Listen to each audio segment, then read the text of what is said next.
Vous en avez assez de regarder votre pot de semis de poivron pendant des semaines, en vous demandant si quelque chose va un jour se passer? Cette attente interminable, cette incertitude, c'est le cauchemar de tous les jardiniers. Et si je vous disais qu'il existe une méthode, un secret bien gardé par les agronomes pour forcer ces graines capricieuses à germer avec 10 jours d'avance? Oui, vous avez bien entendu, 10 jours. Dans cette vidéo, je vais vous révéler la technique exacte, étape par étape, pour réveiller vos graines et prendre une avance considérable sur votre saison de jardinage. Oubliez tout ce que vous pensiez savoir, car ce que vous allez apprendre aujourd'hui va changer votre façon de cultiver les poivrons. Préparez-vous à être surpris. Alors, vous êtes prêt à découvrir ce fameux truc? Avant de plonger dans la technique secrète, il est crucial de comprendre pourquoi les graines de poivron sont si lentes à démarrer. Le poivron, ou Capsicum annuum, est une plante d'origine tropicale.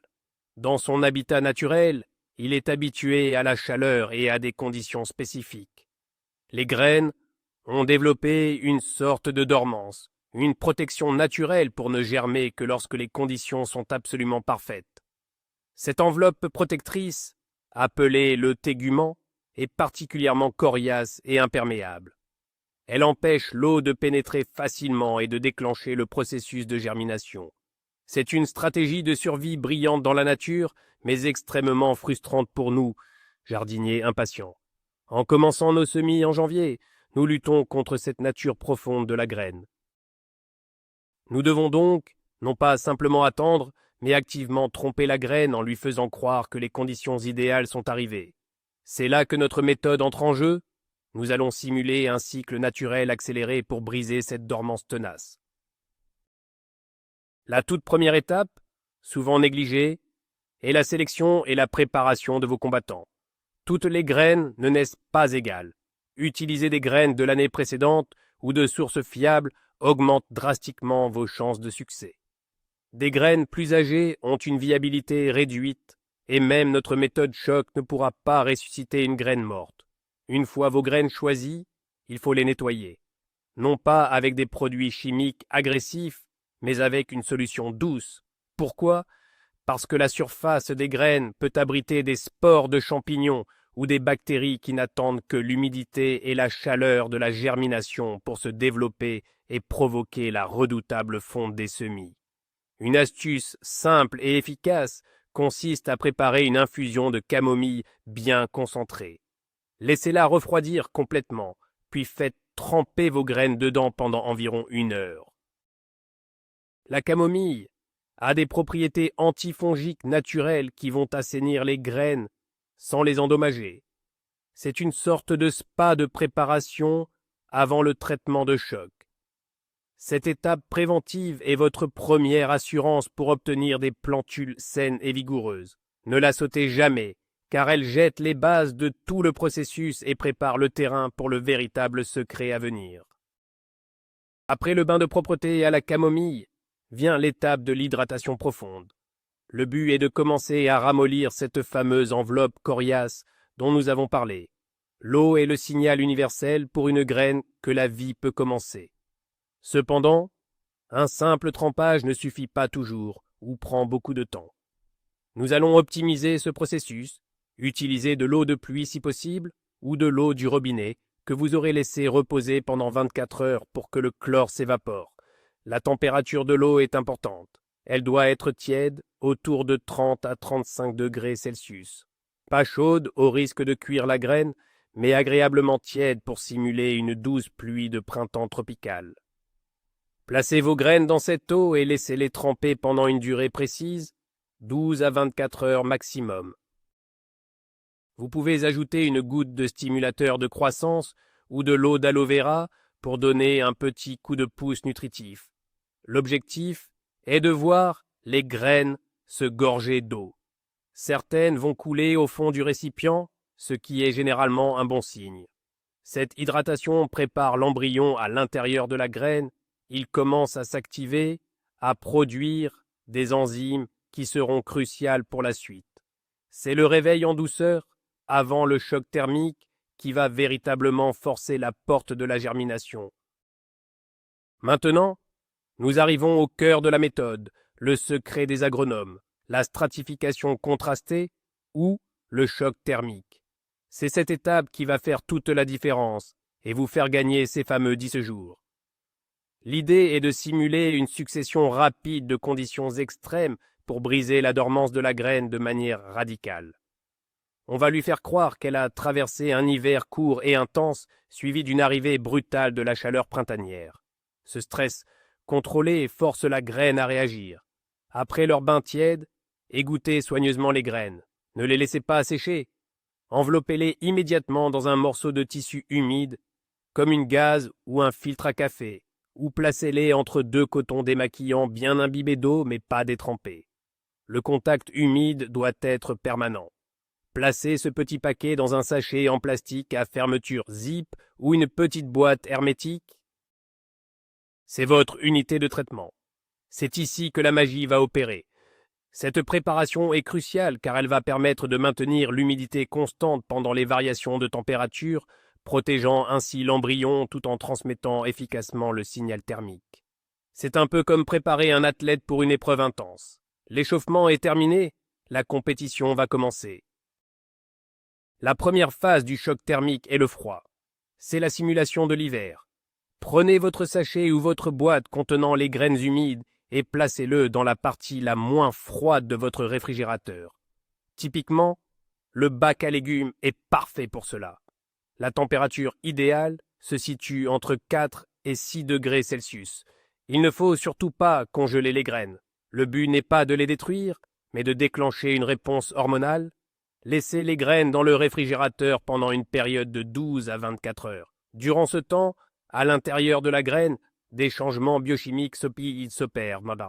L'acide abscisique, l'hormone qui maintient la dormance, commence à se dégrader. En parallèle, les précurseurs des gibérellines, les hormones de la germination, commencent à s'accumuler. C'est une réaction de survie. La graine pense « L'hiver est là, il faut que je me prépare à germer dès que la chaleur reviendra pour ne pas rater la saison de croissance. » Vous êtes en train de manipuler le calendrier interne de la graine. Cette étape de froid est le signal d'alarme qui met tous les systèmes de la graine en état d'alerte, prêts pour le sprint final de la germination qui sera déclenché par l'étape suivante, la chaleur. Immédiatement après la période de froid, sans aucune transition, c'est le moment de la deuxième phase du choc, la chaleur intense. C'est la simulation de l'arrivée brutale du soleil de printemps. Sortez votre sachet du réfrigérateur et placez-le dans un endroit chaud. L'objectif est d'atteindre une température constante entre 28 et 32 degrés Celsius. Attention, il ne s'agit pas de les cuire sur un radiateur brûlant. Il faut une chaleur diffuse et constante. Plusieurs options s'offrent à vous. Un tapis chauffant pour semis est l'idéal car il offre un contrôle précis de la température. Une autre excellente astuce est d'utiliser une yaourtière qui maintient une température parfaite.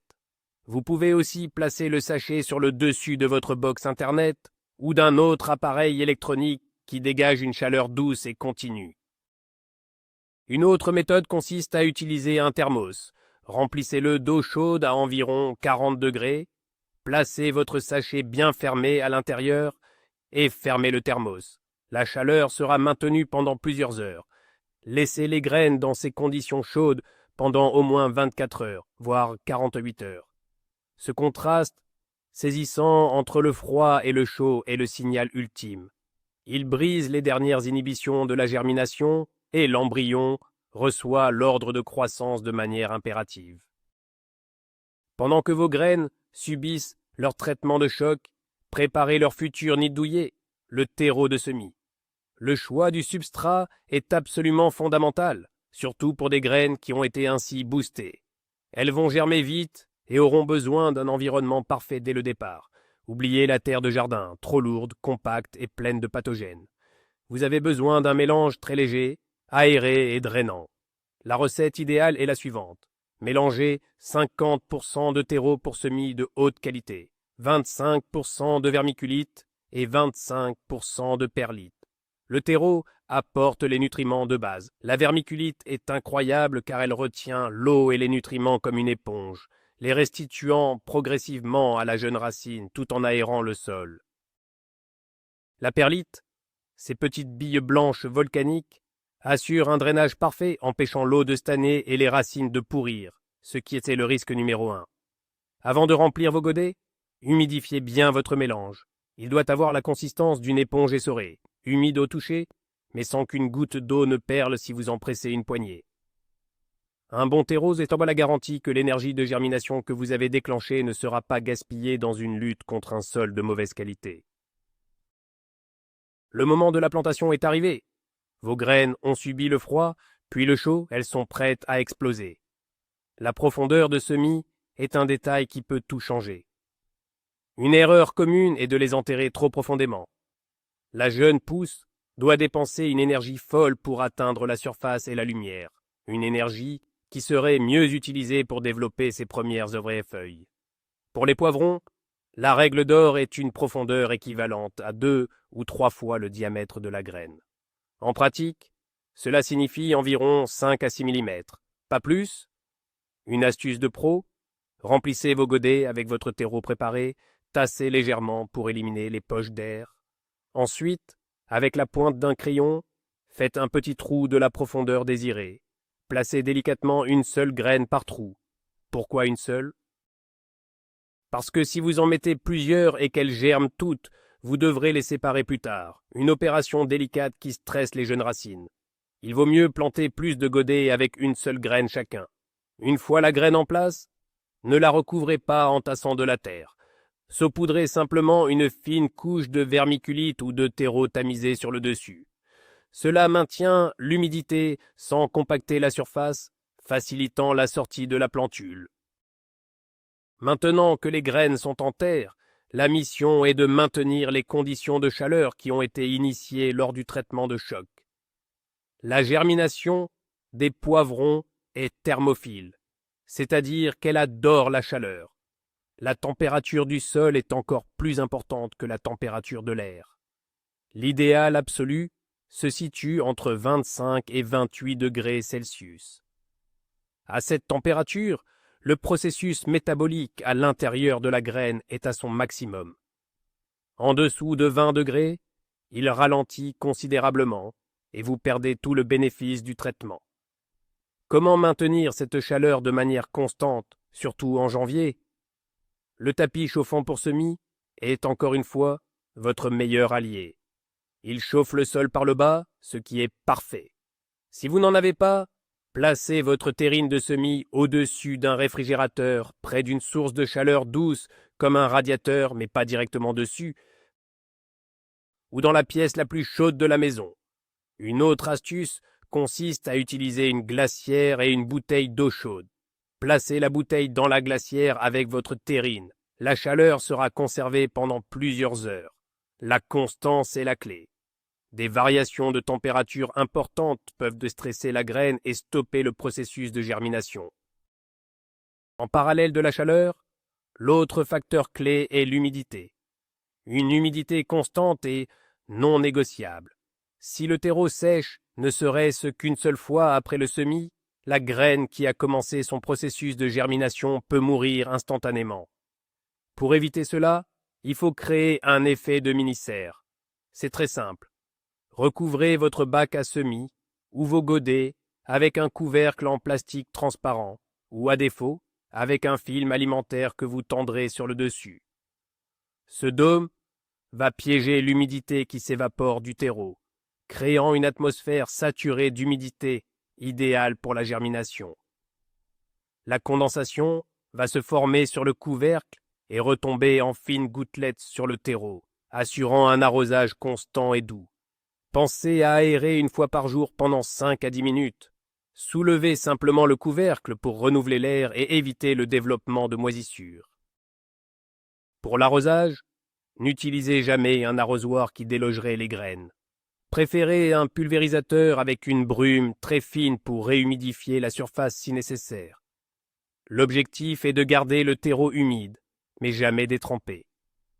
C'est cet équilibre parfait entre chaleur et humidité qui va permettre une levée rapide et uniforme. Une question revient constamment. les graines de poivron ont-elles besoin de lumière pour germer? La réponse est non. Contrairement à certaines graines comme celle de la laitue, la germination du poivron n'est pas dépendante de la lumière.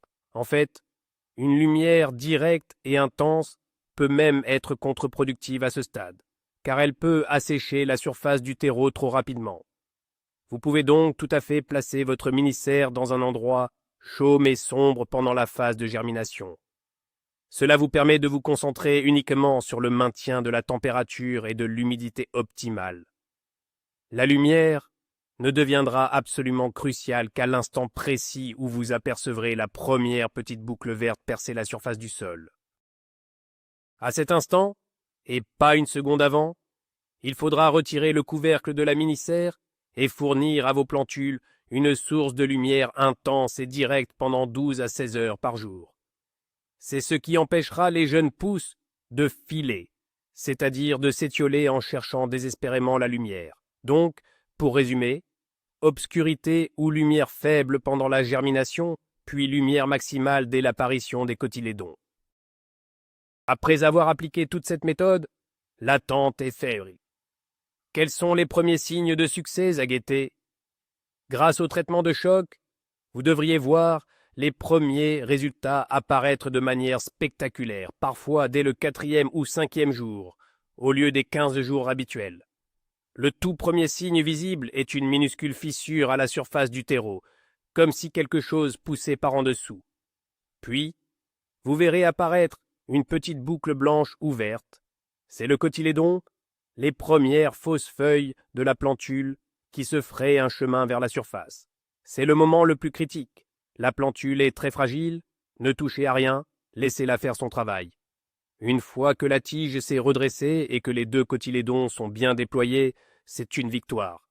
C'est le signal pour enlever le dôme de la mini-serre et de passer en mode lumière intense. L'avantage de cette méthode n'est pas seulement la rapidité, mais aussi l'uniformité. Vous verrez que la plupart de vos graines germeront en même temps, dans une fenêtre de 48 heures, ce qui vous donnera un lot de plants homogènes, plus facile à gérer pour la suite de la culture. Mais que faire si, malgré tous vos efforts, rien ne se passe après une semaine? Pas de panique, il est temps de faire un peu de dépannage. La première cause d'échec est presque toujours un problème de température. Vérifiez la température de votre terreau avec un thermomètre. Est-elle bien constante autour de 25 degrés? Une nuit trop fraîche peut tout stopper. La deuxième cause est un excès ou un manque d'eau. Le terreau doit être humide, pas marécageux. Si vous pressez le godet et que de l'eau s'écoule, c'est trop humide et les graines ont peut-être pourri. Si la surface est sèche et claire, il manque d'eau. La troisième cause peut être la qualité des graines elles-mêmes. Si elles sont trop vieilles, même la meilleure méthode ne fonctionnera pas. Pour vérifier, vous pouvez sacrifier une graine. Déterrez-la très délicatement. Si elle est molle et pâteuse, elle a pourri.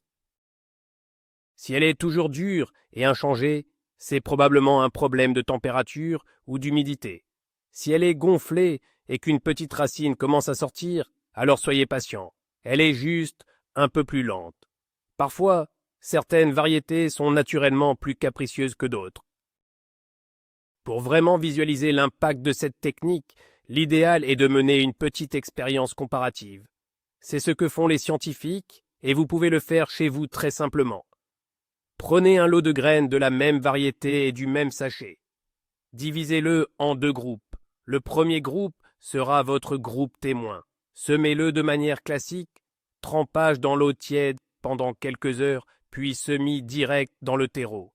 Pour le deuxième groupe, le groupe expérimental, appliquez à la lettre la méthode de stratification contrastée que nous venons de décrire.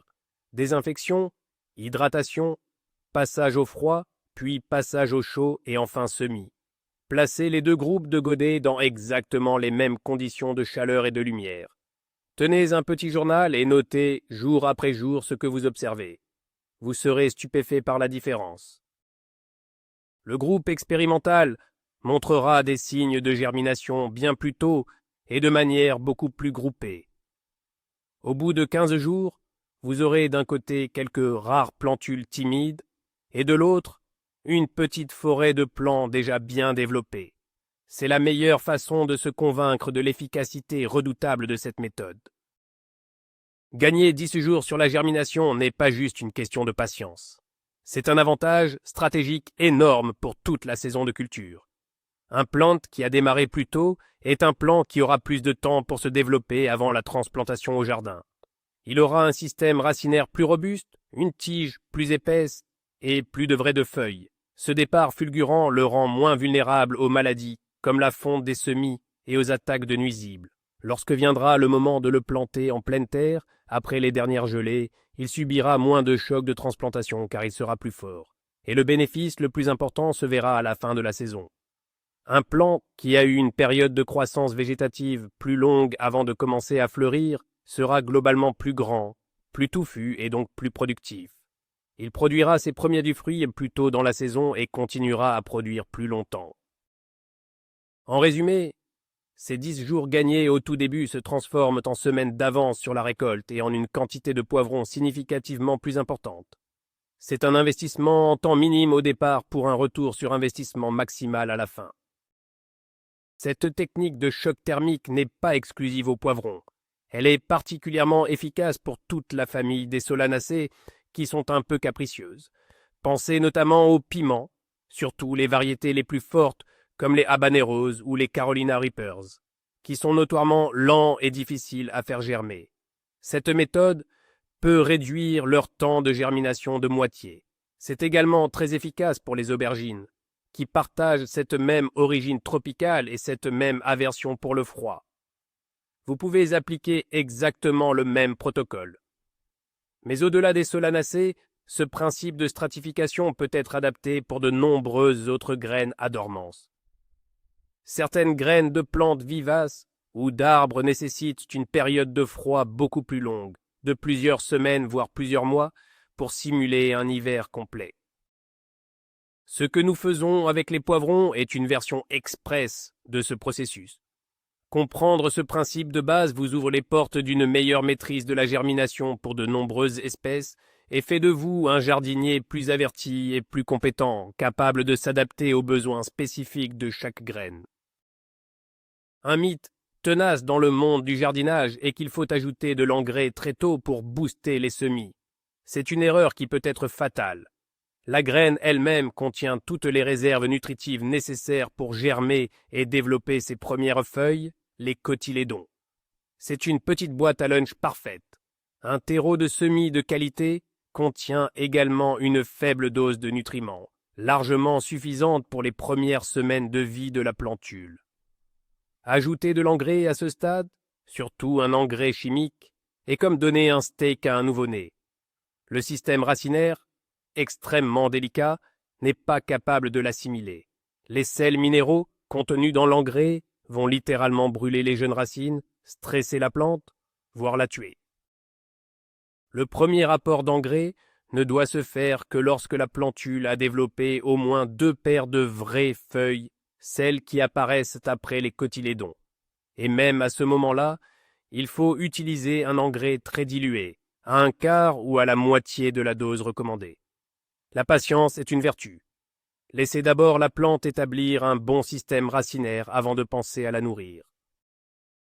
Une fois que vos plantules sont bien sorties et ont déployé leurs cotylédons, une nouvelle phase commence, l'endurcissement ou l'acclimatation. Elles ont vécu jusqu'à présent dans un environnement de type tropical, très stable, chaud et humide. Il faut maintenant les préparer progressivement au monde réel. La première étape est de leur donner de l'air. Si vous avez plusieurs plantules dans une même terrine, il faut s'assurer qu'il y a une bonne circulation d'air entre elles pour éviter les maladies. Un petit ventilateur oscillant réglé sur la plus basse vitesse et placé à distance pendant 1 heure ou 2 par jour peut faire des merveilles. Ce léger courant d'air a 2 effets bénéfiques. Premièrement, il renforce la tige des plantules, qui vont devenir plus trapues et plus solides.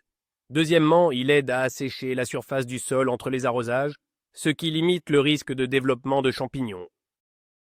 C'est une forme de musculation pour vos jeunes plants. C'est le début de leur préparation pour la vie en extérieur. Cette étape, combinée à une lumière intense, vous garantira des plants compacts et robustes, plutôt que des tiges longues, fines et fragiles. Le repiquage est une étape importante dans la vie d'un jeune plant de poivron. Il s'agit de le transférer de son petit godet de semis vers un pot individuel plus grand. Quand faut-il le faire? Le signal est l'apparition de la deuxième paire de vraies feuilles. À ce stade, le système racinaire commence à être à l'étroit. Si vous attendez trop, les racines vont se mettre à tourner en rond au fond du pot, formant un chignon, ce qui peut freiner la croissance future de la plante. La veille du repiquage, arrosez bien vos godets. Cela permet à la motte de terre de se tenir et de sortir plus facilement.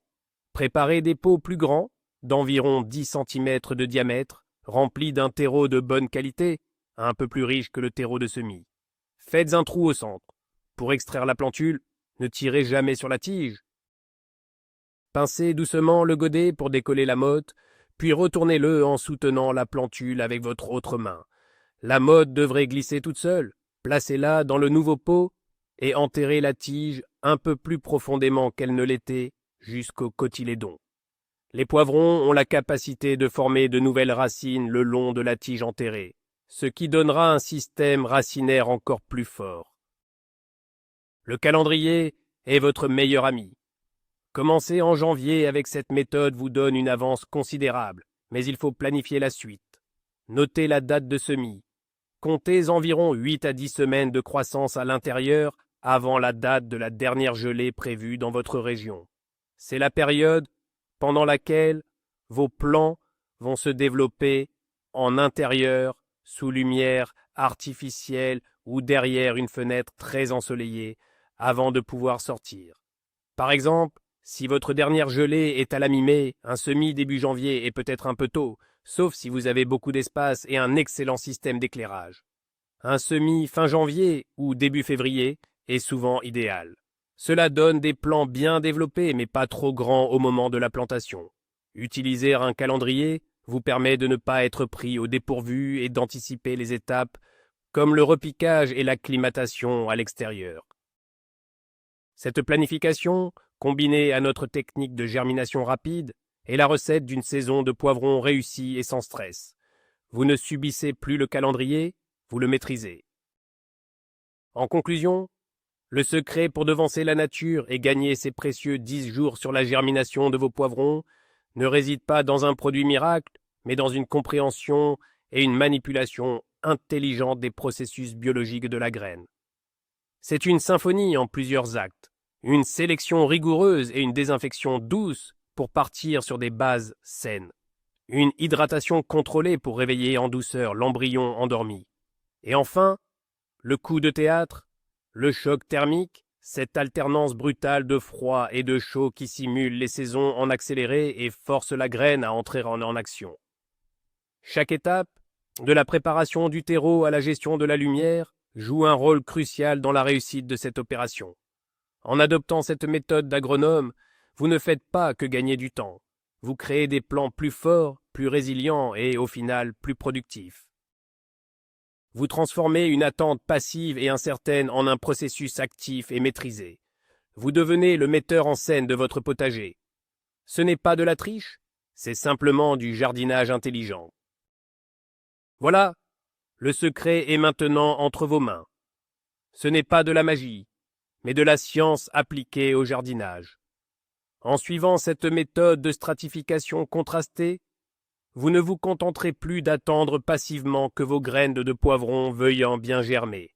Vous prendrez le contrôle en leur donnant le signal de départ le plus clair et le plus puissant qui soit. Vous gagnerez non seulement 10 jours précieux, mais vous obtiendrez également des plants plus vigoureux dès le départ, ce qui est la promesse d'une récolte plus abondante et plus précoce. C'est un petit effort au tout début de la saison, en janvier, pour un bénéfice immense qui se fera sentir jusqu'à la fin de l'été. Merci beaucoup d'avoir regardé cette vidéo jusqu'au bout. Si cette astuce vous a plu et que vous allez l'essayer, n'hésitez pas à laisser un pouce bleu, cela aide énormément la chaîne. Et bien sûr, abonnez-vous pour ne manquer aucune de nos prochaines astuces de jardinage. Maintenant, j'ai une question pour vous. Quelle est votre variété de poivron ou de piment préférée, celle que vous avez hâte de cultiver cette année? Dites-le nous dans les commentaires ci-dessous, J'adore découvrir de nouvelles variétés. À très bientôt au potager.